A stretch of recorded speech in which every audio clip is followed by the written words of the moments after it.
Part 7. Kemarahan yang tersimpan jauh di dalam dirimu bisa menjadikanmu gila suatu saat nanti. Jason sangat tampan. Dengan tubuhnya yang ramping, matanya yang selalu tampak sendu, menyimpan kesedihan tersendiri. Membuat para perempuan selalu ingin mengasihinya. Sayangnya para perempuan itu tidak tahu kebencian Jason kepada perempuan, dan pada akhirnya para perempuan itulah yang menjadi korbannya. Hari ini Jason sedang mengunjungi mansion Davin membawakan buah-buahan untuk menengok si sakit. Sayangnya yang dicarinya tidak ada. Dari pelayannya dia tahu bahwa Davin sudah masuk kerja. Membuat Jason menunggu hampir selama 2 jam. Akhirnya Davin pulang dari kantor, dan sepertinya kondisi kesehatannya belum pulih benar. Jason memandang ke arah Davin yang masih terbatuk-batuk dan mengangkat alisnya melihat wajah Davin yang masih pucat. "Seharusnya kau tidak masuk kerja dulu," gumamnya. Davin cemberut. "Aku bosan di rumah. Tidak ada yang bisa kulakukan. Kau bisa tidur dan beristirahat." Jason terkekeh, itu yang biasanya dilakukan oleh orang sakit. Davin menghela napas panjang, lalu membanting tubuhnya dan berbaring di sofa besar di depan Jason. Lalu dia menoleh dan menatap Jason dengan tajam. Malam itu, saat hujan petir waktu itu. Ya, Jason tampak tidak peduli. Dia menghirup teh chamomile yang tadi diseduhkan oleh pelayan Davin. "Aku memintamu untuk melihat Keina karena dia takut petir." Ya, dia memang ketakutan dengan petir. Jason membolak-balik majalah yang ada di depannya dengan tidak peduli. "Lalu apa yang kau lakukan pada Keina? Kau tidak kembali ke kamar malam itu?" Jason mengangkat matanya dari majalahnya, mengawasi Davin lalu tersenyum, cemburu. "Davin?" Muka Davin sedikit merona, tetapi bibirnya menipis kesal.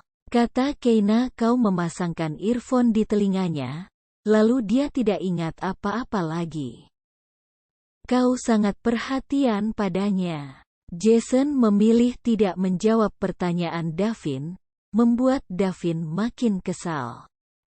"Tetapi dia bukan adikmu," suara Jason menajam, tetapi dia kemudian menguasai diri dan senyumnya muncul kembali. "Jangan cemas Davin, aku tidak melakukan sesuatu yang salah kepadanya. Dia memakai earphone-ku dan aku menungguinya sampai tidur.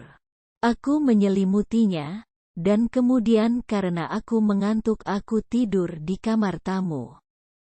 Davin mengawasi Jason tak percaya. "Benarkah? Kau bisa bertanya kepada pelayan yang membereskan kamar tamumu."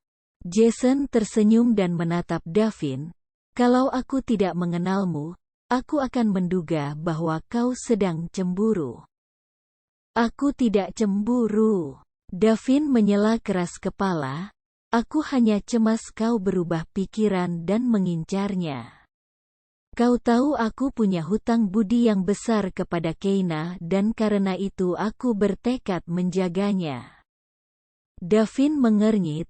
"Para perempuan itu, mereka yang menjadi korbanmu. Mereka patah hati dan hancur. Aku tidak ingin Keina berakhir seperti itu." Ekspresi Jason mengeras mengingat para perempuan yang disakitinya. Berbeda dengan Davin, tidak ada penyesalan di dalam hatinya ketika mengingat mereka. Mereka semua mendekatinya karena Jason adalah anak keluarga kaya, dengan kemampuan main biola yang luar biasa. Mereka semua sama seperti ibunya, yang menjualnya demi kekayaan. Jason senang menghancurkan mereka semua. Membuat mereka patah hati dan tak berharga lagi. Kau tidak akan melakukannya kepada Keina, kan? Pertanyaan Davin membuat Jason tersentak dari lamunannya. Dia segera mengembalikan ekspresinya dan menjawab, "Tidak, Davin. Kau boleh tenang. Keina bukan tipeku." Davin menyipitkan matanya, "Karena kalau kau melakukan sesuatu yang melukainya, kau harus berhadapan denganku." Perasaan cemburu tiba-tiba merayapi hati Jason. Dialah, sebagai kakak kandung Keina, yang berhak mengatakan itu semua, bukan Davin. Davin telah merenggut keluarganya bertahun lalu. Kini, setelah Jason berhasil menemukan Keina, akankah Davin juga merenggut Keina darinya? Tadi Jason kemari. Davin bergumam ketika Keina bergabung dengannya di ruang makan untuk makan malam bersama. Oh ya, Keina langsung teringat pada earphone Jason yang masih dibawanya. Dia berniat mengembalikannya. Seharian ini dia mendengarkan lagu di pemutar musik Jason, berusaha mengenang. Tetapi Keina tidak berhasil mengingat apa-apa. Earphone Jason masih ada padaku, aku belum mengembalikannya. Davin mengangkat alisnya. Kenapa kau membawa-bawanya kemana-mana? Sini, berikan kepadaku, biarkan aku yang mengembalikannya kepada Jason. Tidak, Keina menggeleng keras kepala. Aku ingin mengembalikannya sendiri dan berterima kasih karena bantuannya malam itu. Davin melirik Keina dengan curiga. Jangan-jangan kau hanya ingin bertemu Jason, ya? Apakah kau punya perasaan lebih kepadanya? Aku sudah memperingatkanmu bukan akan reputasi Jason. Davin. Keina berseru agak marah. Pipinya merona. Aku tidak punya maksud apapun. Aku hanya ingin mengembalikan earphone ini kepadanya. Dan aku ingin menanyakan langsung tentang lagu itu. Lagu kenangan yang selalu ada di mimpinya. Keina bergumam dalam hatinya. Mungkin saja Jason tahu sesuatu, bukan? Davin mengamati ekspresi Keina yang penuh rahasia, lalu memutuskan dengan arogan. Mulai sekarang kalau kau mau bertemu dengan Jason, kau harus bersamaku. Apa? Keina membelalak tak percaya dengan kata-kata Davin barusan. Kau harus bersamaku. Aku akan menjagamu dari Jason. Pipi Keina merah padam. Aku tidak perlu dijaga, Davin. Lagi pula sudah kukatakan bahwa aku bukan tipe Jason. Terserah. Aku tetap akan menjagamu. Davin melipat kedua tangannya dan mengangkat alisnya, menantang Keina untuk membantah. Kau. Keina ingin marah atas sikap arogan Davin, tetapi tidak ada kata-kata yang keluar dari bibirnya. Terserah padamu, semburnya kemudian dan membalikkan diri hendak meninggalkan Davin. Tetapi tangan Davin menyambarnya, menahan kepergiannya, membuat langkah Keina terhenti. Maafkan aku hanya mengkhawatirkanmu. Suaranya lembut meski ekspresi Davin tetap dingin. Keina mengamati Davin dan tiba-tiba merasa jantungnya berdegup kencang. Davin memang tampan, tetapi dari jarak dekat lelaki itu luar biasa tampannya. Siapapun yang melihatnya sedekat ini pasti akan meleleh. Seperti halnya Keina. Aku mengerti. Keina bergumam cepat-cepat supaya Davin melepaskan pegangannya. Dan Davin memang melepaskan pegangannya. Sehingga Keina bisa menggumamkan alasan yang tidak jelas dan kemudian melarikan diri. Mau pergi bersamaku? Keina menoleh, Hari ini hari Minggu dan Davin tampak tampan mengenakan sweater abu-abu dan celana jeans warna hitam. Lelaki itu tampak lebih sehat dari beberapa hari kemarin. Kemana? Kemana saja? Memangnya orang biasa seperti kalian akan kemana kalau hari Minggu begini? Keina mengernyit mendengar istilah yang dipakai Davin. Orang biasa seperti dia? Oh astaga, lelaki ini memang terbiasa hidup berkelimpahan kekayaan sehingga tidak tahu gaya hidup orang biasa. Kalau aku tidak pernah kemana-mana di hari Minggu. Dulu aku menghabiskan hari Mingguku untuk memasak di rumah. Keina tersenyum dan mengingat, tapi orang-orang yang kau bilang orang biasa itu, mereka kebanyakan bersenang-senang di taman hiburan atau taman bermain di hari Minggu. Taman bermain, Davin mengernyitkan keningnya, tempat yang ada kicir angin dan roller coasternya. Yup, dan permen kapas yang sangat besar dan berwarna pink. Dengan membayar tiket masuk, kita bisa puas memainkan semua permainan di sana seharian. Mata Keina berkilat. Dulu ayahku menabung gajinya berbulan-bulan, dan ketika aku naik kelas dengan nilai bagus, kami pergi ke taman hiburan bersama. Waktu itu aku masih kecil. Dan berapa kali kemudian kau ke sana lagi? Mata Davin tampak sedih, mengamati Keina. Keina tersenyum lucu. Tidak pernah. Ayah tidak pernah punya uang lagi. Uang tabungannya dipakai untuk mencukupi kebutuhan kami yang makin bertambah. Tetapi tidak apa-apa, setidaknya aku pernah ke taman hiburan.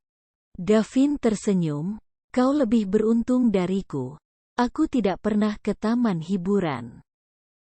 Apa? Keina membelalakkan matanya, tidak mungkin. Tidak ada yang sempat membawaku ke sana. Mata Davin tampak sedih. Mama dan Papa selalu sibuk ke kantor dan ke luar negeri. Aku terbiasa sendirian bersama para pelayan, ingat?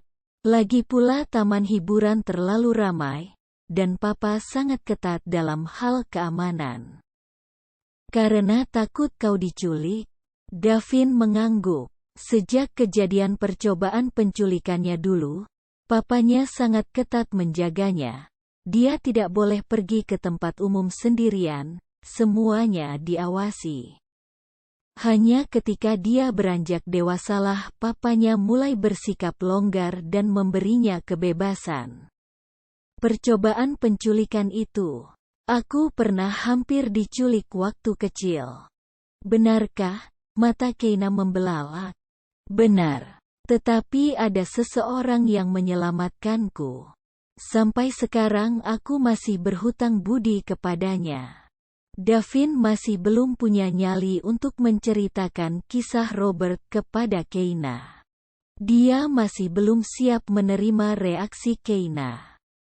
Bagaimana perasaan Keina ketika tahu bahwa ayahnya, Robert, kehilangan karirnya karena dia, dan kemudian berakhir menjadi buruh bangunan yang miskin? Keina seharusnya berhak mendapatkan hidup yang lebih baik. Tetapi dia tidak mendapatkannya, semua karena Davin. Dan kau pasti bersahabat dengan orang yang menyelamatkanmu itu. Keina tersenyum, mengerikan membayangkan pernah mengalami penculikan. Sesungguhnya aku tidak ingat. Aku masih kecil waktu itu. Davin mengangkat bahu, dan penyelamatku, yah, dia sudah meninggal. Oh, Keina menutup mulutnya kaget. Aku minta maaf Davin. Aku yang seharusnya minta maaf. Davin membatin, ditatapnya Keina dan tersenyum.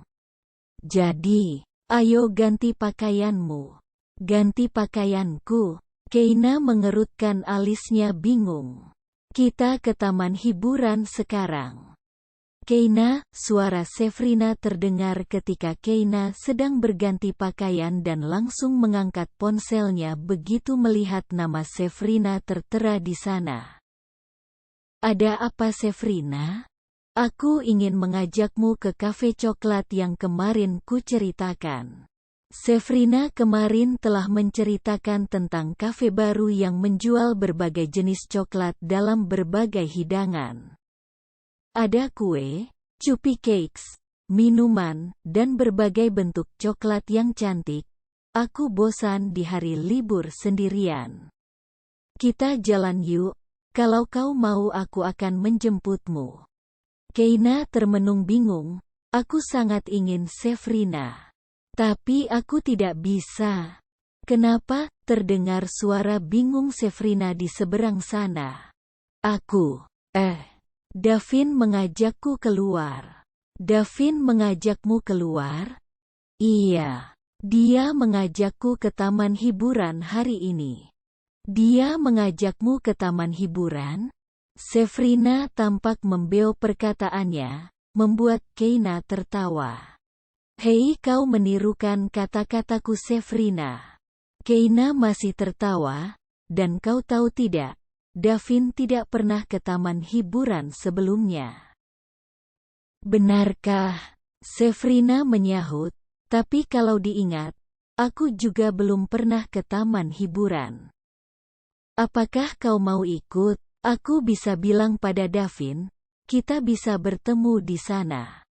Tidak, Sefrina menjawab pelan. Sepertinya aku tidak akan kuat menghadapi taman hiburan. Mereka terlalu ramai dan penuh orang. Oh, mungkin lain kali saja ya kita jalan ke kafe coklat itu. Semoga kau bersenang-senang Keina di taman hiburan itu. Keina menghela napas merasa tidak enak. Maafkan aku Sefrina. Kau ingin aku membatalkan ke taman hiburan itu? Aku bisa bilang pada Davin kalau aku ada janji denganmu. Tidak, jangan. Sefrina mencegah di seberang sana, lagi pula tiba-tiba aku merasa tidak enak badan. Pergilah Keina. Kita bisa ke kafe coklat besok pagi. Oke, Sefrina, kau istirahat ya. Iya Keina. Selamat bersenang-senang. Sefrina tertawa, kemudian menutup telepon. Keina mematut dirinya di cermin dan untuk pertama kalinya dia menyesali koleksi bajunya yang sedikit.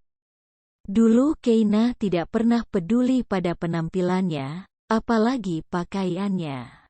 Baju baginya hanyalah sesuatu yang sepantasnya menutupi tubuhnya.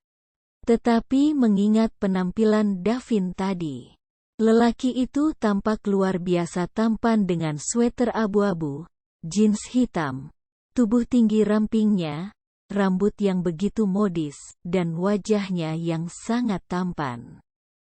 Keina takut Davin merasa malu terlihat berjalan bersamanya. Akhirnya dia mengambil celana jeans hitam dan t-shirt sederhana warna hijau, mengikat rambutnya ke belakang seperti kucir kuda. Lalu Keina menatap dirinya di cermin dengan masam. Penampilannya seperti anak remaja umur belasan tahun. Keina, suara Davin mengetuk di pintu, kau lama sekali. Apakah kau sudah siap? Keina bergegas ke pintu dan membukanya.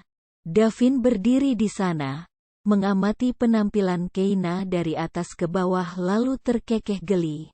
Aku seperti membawa anak SD jalan-jalan ke taman hiburan. Keina menatap Davin dengan pandangan mencela, ejeklah semaumu, memang begini penampilanku. Hei, aku tidak memprotesmu loh. Lagi pula sangat cocok ke taman hiburan dengan anak SD. Davin makin tergelak, membuat Keina meliriknya marah dan berjalan berderap mendahuluinya. Ketika pintu terbuka, mereka berhadapan dengan Jason dan Erlan yang sedang berdiri di pintu, hendak masuk. Kenapa kalian kemari? Davin mengerutkan keningnya.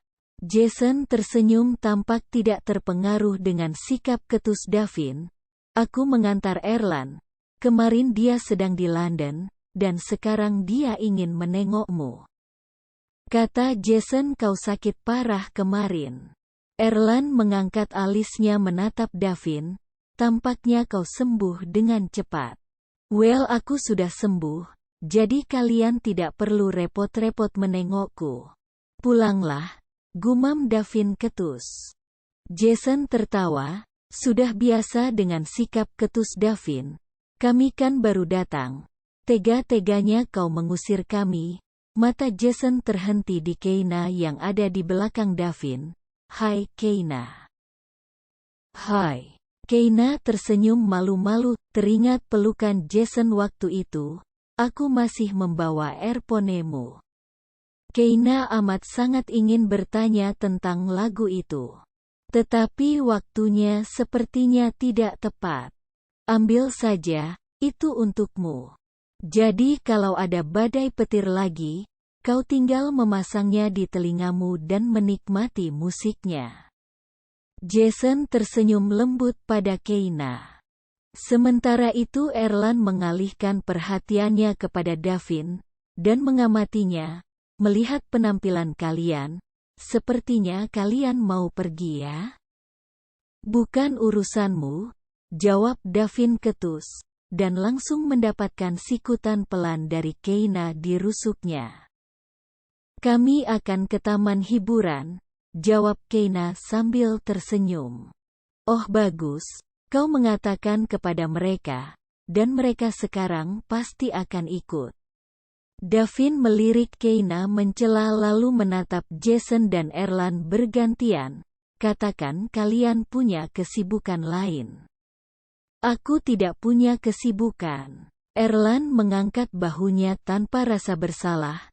Bagaimana dengan kau, Jason? Jason tersenyum, sengaja membuat Davin kesal.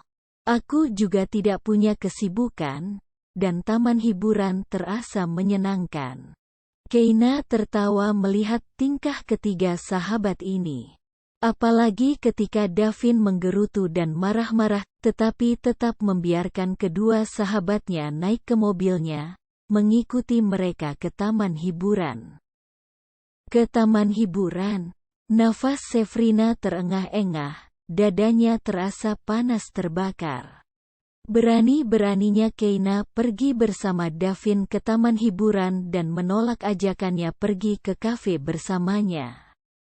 Berani-beraninya mereka. Sefrina melotot memandang sekeliling kamarnya yang hancur lebur.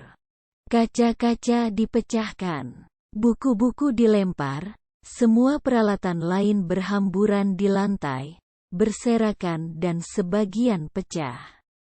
Spraynya lepas dari kasurnya, setengah sobek karena ditarik paksa.